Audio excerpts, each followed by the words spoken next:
2017 metais Londone Grenfelio bokšte Užsiliepsnojus putų izoliacijai įvyko didžiulis gaisras ir sudegė visas bokštas. Ar namai dabar yra mažiau degus negu senesni?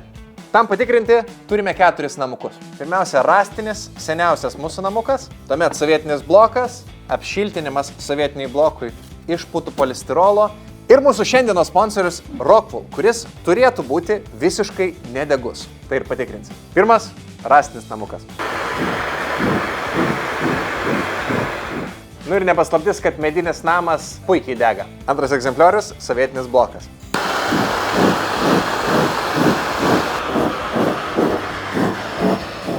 Kaip ir irgi akivaizdus rezultatai. Mūsų betoninis blokas yra, betoninis, bet jis yra nedegus. Bet modernioje eroje mes norime jį apšiltinti ir renovuoti. Ir tai dažniausiai padarome su putų polistirolu. Iš jūsų 20 000 eurų.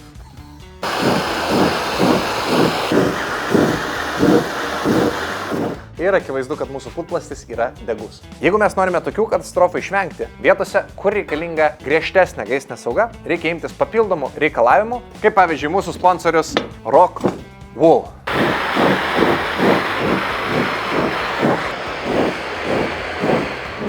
Ir akivaizdžiai su Rockwool mūsų namas liko visiškai sveikas ir nesudegęs.